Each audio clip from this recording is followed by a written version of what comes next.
Halo rekan-rekan semua, selamat berjumpa lagi dengan saya Anggono Raras dalam Marketing Strategik sesi ke-11.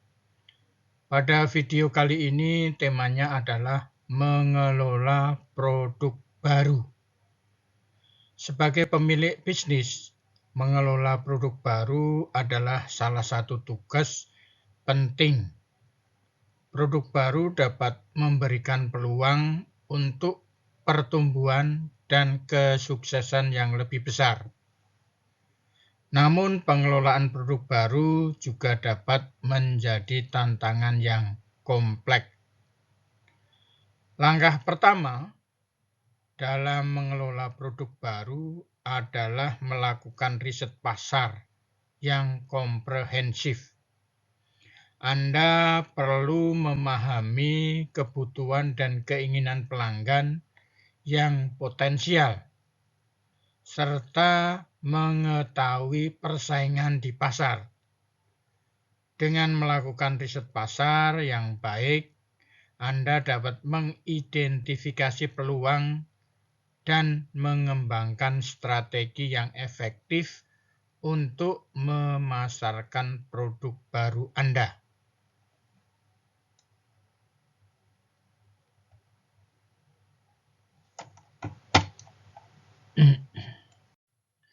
Anda perlu merencanakan peluncuran produk baru dengan baik. Buatlah jadwal yang terperinci dan tetapkan target yang realistis. Pastikan Anda memiliki sumber daya yang cukup untuk mendukung peluncuran produk, termasuk tim yang terlatih dan infrastruktur yang memadai. Saat produk baru diluncurkan, penting untuk terus memantau kinerjanya. Analisis data penjualan dan umpan balik pelanggan dapat memberikan wawasan berharga tentang keberhasilan produk. Jika ada masalah atau peluang perbaikan, segera ambil tindakan yang diperlukan. Jangan lupa untuk terus mengembangkan produk baru Anda. Dengan mengikuti tren pasar dan mendengarkan pelanggan, Anda dapat terus meningkatkan dan mengoptimalkan produk Anda untuk memenuhi kebutuhan mereka. Mengelola produk baru adalah proses yang berkelanjutan. Dengan perencanaan yang matang dan keterlibatan yang aktif, Anda dapat mencapai kesuksesan dalam menghadapi tantangan dan memanfaatkan peluang yang muncul. Peramalan permintaan produk baru. Produk dan jasa baru adalah kunci pertumbuhan berkelanjutan. Mereka memungkinkan perusahaan untuk mendapatkan dan mempertahankan posisi pasar mereka dengan memanfaatkan perubahan di pasar untuk menciptakan nilai pelanggan yang superior. Aspek utama merancang dan mengelola penawaran produk baru adalah fokus pada diskusi kita ini. Keputusan untuk meluncurkan penawaran baru berasal dari keyakinan perusahaan yang ada permintaan pasar untuk keuntungan yang diberikan oleh penawaran ini. Untuk menentukan strategi dan taktik desain yang terlibat dalam pengembangan penawaran baru. Kebutuhan perusahaan untuk mengetahui secara spesifik sasaran dan khususnya ukuran pasar untuk penawarannya. Jadi di sini kita tahu di dalam melakukan satu produk baru itu sudah melihat peluang keuntungannya dan pasar sasarannya ya. Proses memperkirakan besarnya pasar potensial ini disebut sebagai permasalahan permintaan. Peramalan permintaan produk baru itu ada dua jenis. Yang pertama, perakiraan pasar. Perakiraan pasar itu merupakan satu kondisi yang memperhitungkan total volume penjualan di pasar. Kemudian perakiraan penjualan. Perakiraan penjualan itu merupakan total volume penjualan dalam waktu tertentu. Jadi di sini kita bisa melihat untuk menentukan peramalan permintaan produk itu didasarkan kepada perakiraan pasar dan perakiraan penjualan. Kalau perakiraan pasar itu dihitung berdasarkan total volume penjualan di pasar itu, tidak tergantung pada waktu tertentu, ya, waktu tertentu. Kemudian yang kedua dari perakiraan penjualan, di mana di dalam perakiraan penjualan itu ditentukan oleh total volume penjualan pada waktu tertentu. Peramalan permintaan menggunakan data primer itu dapat dilakukan dalam dua kondisi. Yang pertama, perkiraan penilaian ahli, di mana dasarnya adalah perkiraan eksekutif, perkiraan tenaga penjualan, dan perkiraan industri. Selanjutnya, peramalan permintaan menggunakan data primer yang kedua adalah perkiraan riset pelanggan, di mana di dalam riset pelanggan tadi dapat menggunakan pengujian konsep. Jadi dibuatkan satu model penelitian, kemudian dilakukan pengujiannya. Yang berikutnya adalah pengujian pasar.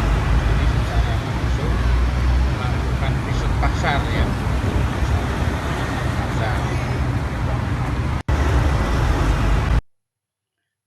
Peramalan permintaan menggunakan data primer itu dapat dilakukan dalam dua kondisi. Yang pertama, perkiraan penilaian ahli, di mana dasarnya adalah perkiraan eksekutif, perkiraan tenaga penjualan, dan perkiraan industri. Selanjutnya, peramalan permintaan menggunakan data primer yang kedua adalah perkiraan riset pelanggan, di mana di dalam riset pelanggan tadi dapat menggunakan pengujian konsep. Jadi dibuatkan satu model penelitian, kemudian dilakukan pengujiannya. Yang berikutnya adalah pengujian pasar.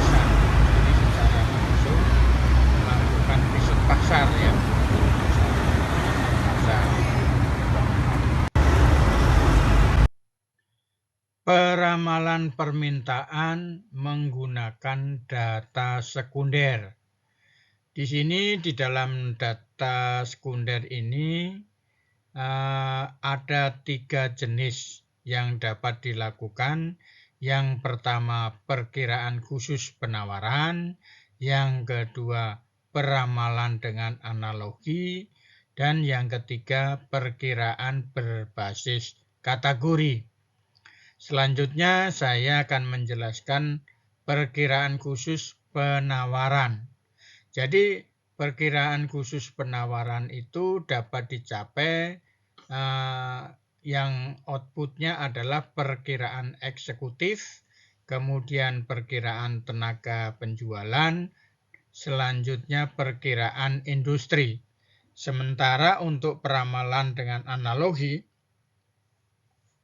itu dapat menghasilkan analogi dengan produk sejenis lainnya.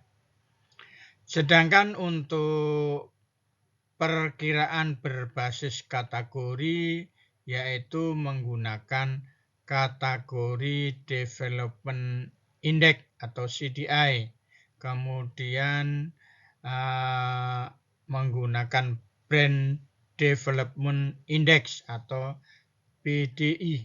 Ya. Itu dari peramalan permintaan menggunakan data sekunder. Jadi rekan-rekan semua, saya akan menjelaskan dasar terjadinya satu produk baru itu bisa dijelaskan dengan prinsip difusi ya. Prinsip difusi. Prinsip difusi itu adalah gabungan dua cairan. Yang pertama cairan berupa molekul air, ya kan? Air itu terdiri dari molekul-molekul air, sementara ada cairan yang dicampurkan di situ, yang kita sebut dengan dimolekul, ya. Jadi di sini ada molekul air, yaitu air ini terjadi molekul-molekul, kemudian dimolekul dicampurkan, ya. Kemudian secara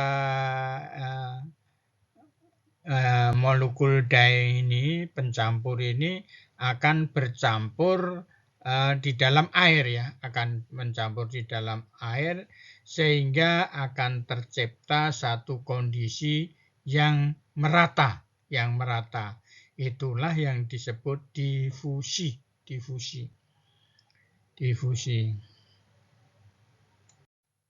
Bagaimana memahami produk baru? Untuk menjelaskan melakukan pemahaman terhadap produk baru itu dapat dijelaskan dengan satu model grafik, ya. Model grafik yang disebut total adopsi. Di sini ada grafik satu proses pertumbuhan, yang grafik ini dibangun berdasarkan dua garis vertikal dan garis horizontal.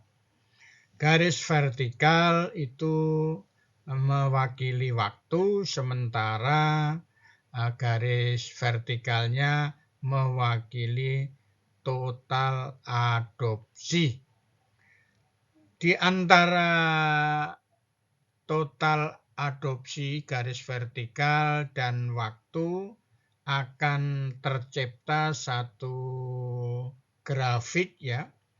Grafik periodik, setengah periodik, di mana di dalam grafik tadi pada titik tengahnya kita buat satu titik tengah yang disebut speed of diffusion, ya. Jadi di sini titik ini disebut infleksi point. jarak antara titik vertikal sampai jarak garis vertikal dengan titik infleksi point tadi disebut dengan speed of diffusion, yaitu kecepatan difusi. Jadi kalau ada penyerapan dari ini satu total difusi tadi sampai ke waktunya itu disebut speed of diffusion. Difusi ya. Sementara titik puncak dari grafik total adopsi tadi itu sama titik horizontal, jarak antara titik pusat grafik adopsi dengan garis horizontal disebut market potensial. Jadi ini menjadi sangat penting ya, kalau sebagai satu titik di mana sudah diperlukan satu produk baru. Kemudian pada grafik yang kedua, di situ adalah digambarkan antara grafik yang baru, grafik di mana dengan garis vertikal disebut new adopsi, kemudian garis horizontal adalah waktunya. Jadi di sini terlihat di dalam new adopsi tadi itu ada satu gambaran bahwa pada puncak titik infleksi tadi, maka selanjutnya akan muncul satu grafik yang simetris tetapi kondisinya menurun ya, menurun. Jadi di situ. Jadi dengan posisi seperti ini maka sudah harus diperlukan produk yang baru.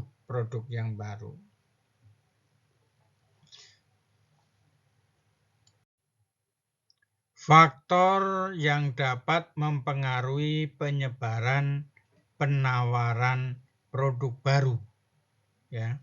Di sini ada beberapa faktor yang bisa mempengaruhi penyebaran penawaran produk baru. Yang pertama adalah nilai yang melekat dari penawaran.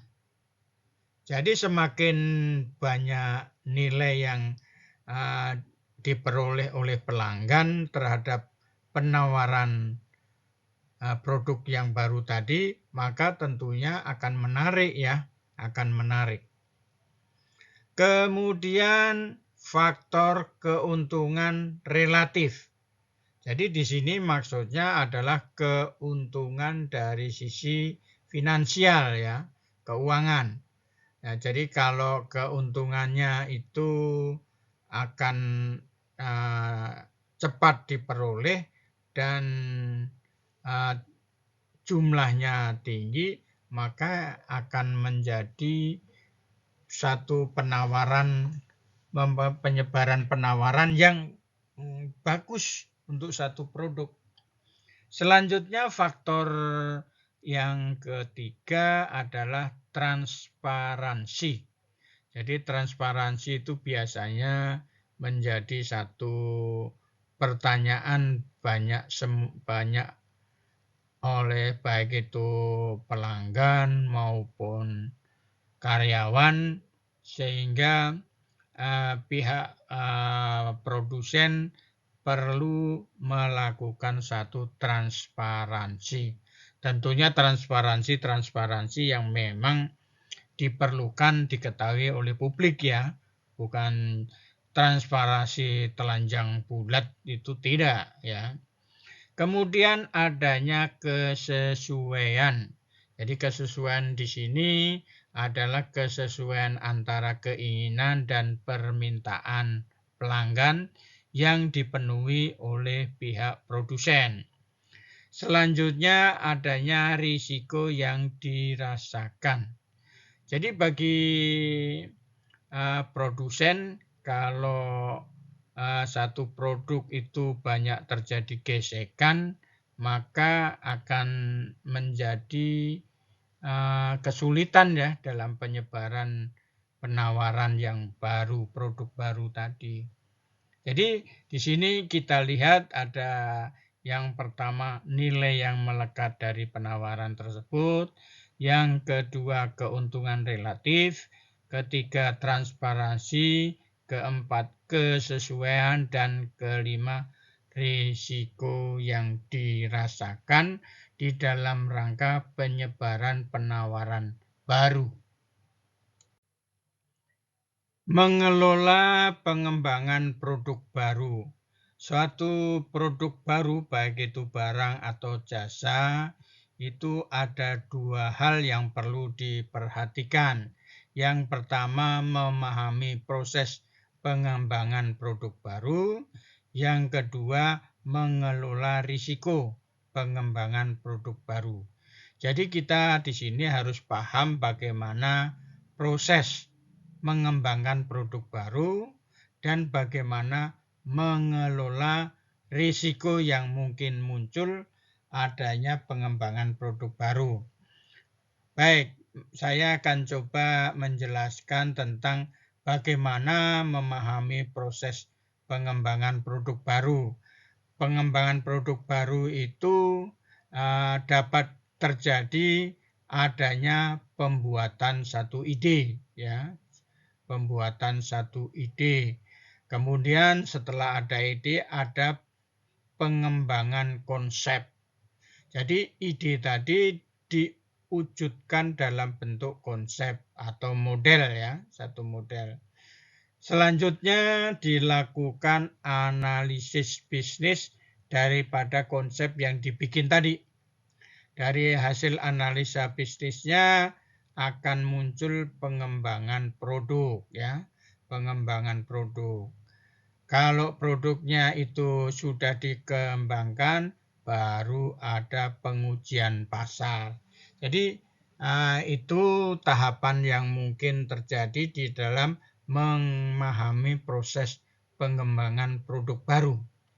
Selanjutnya, dalam mengelola risiko pengembangan produk baru, perlu diperhatikan adanya risiko pasar dan risiko teknologi. Risiko pasar itu adalah persaingan yang muncul dari produsen lain yang mungkin akan sudah menerbitkan produk-produk yang baru juga. Kemudian yaitu risiko teknologi. Jadi pada saat ini teknologi itu berkembang begitu cepat ya, begitu cepat. Maka kalau produsen tidak cepat-cepat atau memperhatikan perkembangan teknologi ini akan berisiko ketinggalan ya, akan berisiko ketinggalan. Jadi memang untuk kemajuan satu perusahaan tidak boleh kita lengah atau terlewat dengan teknologi. Saya akan menjelaskan tentang tahapan pengembangan produk baru. Jadi di dalam satu produk baru menurut teori yang ada itu ada 6 tahap ya. 6 tahap. Tahap pertama disebutnya adalah generasi ide. Jadi menciptakan satu ide. Ide itu muncul lebih dulu ya. Muncul lebih dulu. Itu tahap pertama. Jadi di sini di dalam tahap pertama ini akan memasuki disebutnya pintu atau gerbang yang pertama. Disebut ide screening. Jadi ada banyak ide yang muncul di dalam perusahaan. Dasarnya adalah dari berbagai pihak, internal dan eksternal, tetapi pada gate yang pertama maka akan dilakukan screening ide ya. Jadi di dalam screening ide timbul akhirnya terpilih satu ide yang diterima. Selanjutnya pada tahap yang kedua disebutnya adalah konsep development. Jadi ada pengembangan konsep dari ide yang diterima ya, diterima. Dari konsep-konsep yang ada, maka konsep tadi di screening ya, di screening. Konsep tadi di screening masuk ke dalam gate konsep screening, yaitu gate yang kedua. Selanjutnya dari konsep screening tadi akan terpilih satu konsep yang terjadi. Konsep yang dipilih tadi akan dibuatkan bisnis analisisnya. Dari bisnis analisis yang diperoleh, maka dilakukan bisnis review. Jadi itu diperhitungkan atau dievaluasi masuk di dalam gate yang ketiga, yaitu bisnis review. Apabila dari hasil bisnis review itu dinyatakan valid ya, layak untuk dikembangkan, dipakai, maka masuk ke tahap yang keempat, yaitu product development. Jadi dikembangkan dalam bentuk produksi ya, dalam bentuk produksi. Produk tadi akhirnya dilakukan satu evaluasi produk atau produk review, masuk ke ini disebut gate keempat. Akhirnya setelah lolos akan menjadi produk pilihan ya, produk pilihan, kemudian dilakukan market testing ya. Market testing tadi akan dievaluasi lagi apakah dia memenuhi syarat tidak untuk dijual ya. Selanjutnya akhirnya dilakukan commercial deployment, yaitu kita sebarkan secara komersil. Ini masuk ke tahap yang ke-6. Itulah tahapan pengembangan produk baru. Tahap pertama ide, tahap kedua konsep development, tahap ketiga business analysis, tahap keempat product development, kemudian tahap kelima market testing, dan terakhirnya dijual secara komersil atau commercial deployment ke seluruh pasar yang mereka kuasai. Siklus hidup produk. Pada suatu produk itu dapat digambarkan dalam bentuk siklus hidup produk, di mana gambar tersebut ada garis vertikal dan garis horizontal, di mana garis vertikal itu mewakili penjualan atau sales, yang garis horizontal mewakili waktu. Di dalam kehidupan satu siklus hidup itu ada 4 hal ya, 4 tahapan. Yang pertama introduction, yang kedua growth, yang ketiga maturity, dan yang keempat decline. Di mana introduction itu kondisinya adalah market size-nya, ukuran pasarnya itu masih small ya.